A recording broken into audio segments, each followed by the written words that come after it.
some details need to be ironed out, and I'm glad to report that as of last night, the federal member states and the federal government have agreed on the remaining issues. So this should pave the way for elections taking place within a set timetable.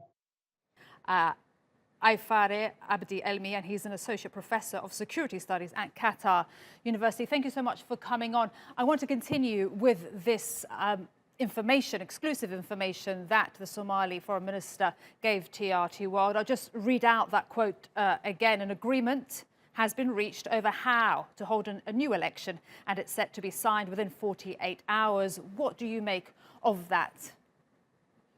That's very good news, and actually that was expected. For now, what we have been waiting was some sort of tentative agreement from the technical committee that's representing the federal member states and the federal government of Somalia. So what we have now, there are just a limited number of actors, political actors in Baidoa that just agreed politically, at least in a tentative manner. That doesn't mean everything has been resolved, but this is definitely a move towards the right direction. And I'm hoping that it will have the intended effect where at least those forces that have not been in the table were accommodated as well. As the Mohamed Kahia just mentioned it, there were 3 outstanding issues: Gado, representatives of Somaliland and the way they should be elected, and the Electoral Commission. And a lot, I mean, as they say, I mean, the devil is in the details. We wanted to see what they have agreed, and then I can comment on. For now, I'm cautiously optimistic about the development. Okay, cautiously optimistic. And tell us, how well has the country functioned under Somalia's president, Farmajo's 4-year term? Well, Farmajo has had actually a political capital that nobody else got, because people welcomed him. There was a euphoria of a sort when he came to power.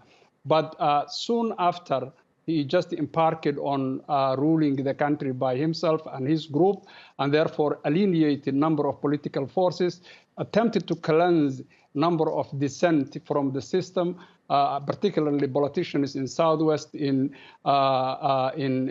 Galmudug, in Hirshabelle, and also the Speaker of the Parliament, the Chief Justice. So, I mean, what happened here was more like a fight within the political class that eventually led to a polarization and the current stalemate that we have.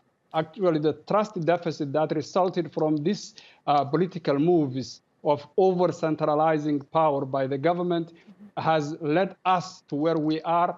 Where we ended up at the moment was no political agreement and no election at the end of the mandate. That was a new thing for Somalia, and we are in that territory, and we don't know what to expect. I hope that the opposition and the representatives led by Abdi Hashi would be satisfied with the agreement. But imagine if they don't, and then Friday the expected or the announced demonstration takes place, we will be in an uncharted territory where nobody can predict what happens. So I am hoping that at least the government will understand that Somalia now is in a very difficult position, and they have to lead sensitively and cautiously.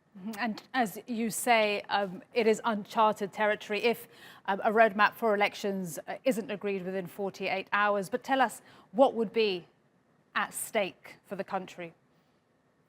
Well, I mean, we are, if nothing happens within the next, few days, I am hoping that at least there is some sort of a relative peace that would exist.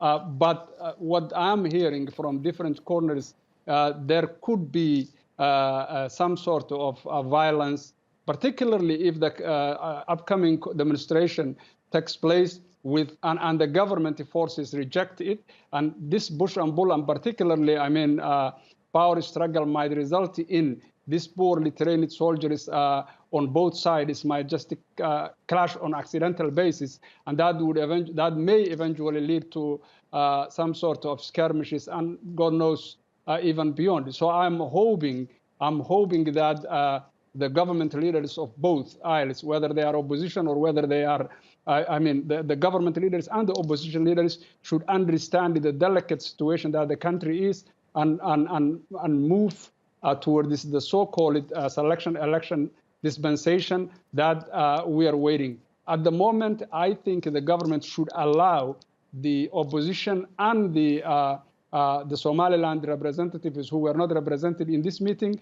to be part of next meeting, at least to say what they want and be accommodated. I mean, what we have, the issues we are facing are not that difficult. They are very simple, but what's complicating is the government is gerrymandering intent.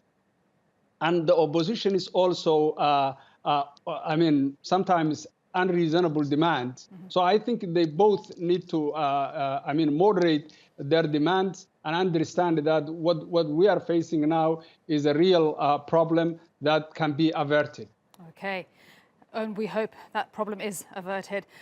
Afyare, Abdi, Elmi from Qatar University, thank you so much for your time and analysis today on the News Hour.